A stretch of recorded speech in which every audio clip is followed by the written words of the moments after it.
فقط این دو نفر دارن خوب کار میکنن. همین دو نفر این وسط.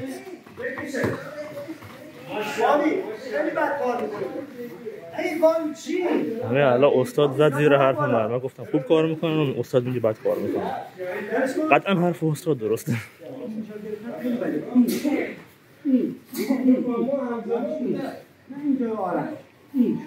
او دو نفر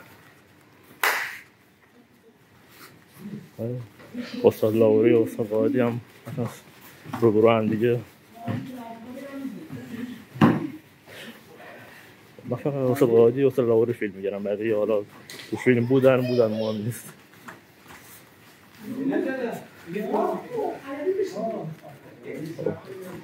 استاد آسیب دید ولی آسیبش جزئی بود.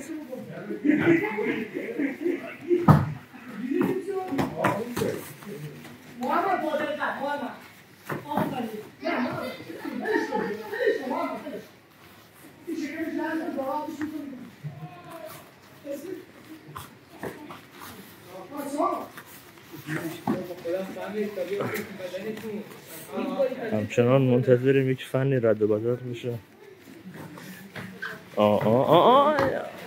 نزدیک بود.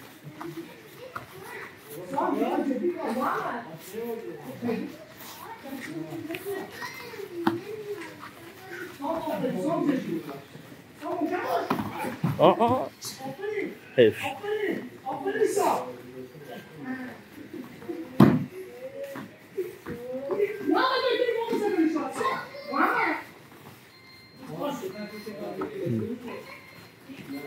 اصطلاح چیه داره میاد؟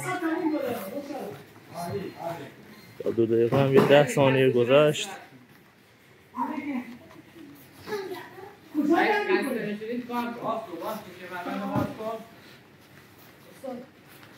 حتما باید یه فنی زده بشه.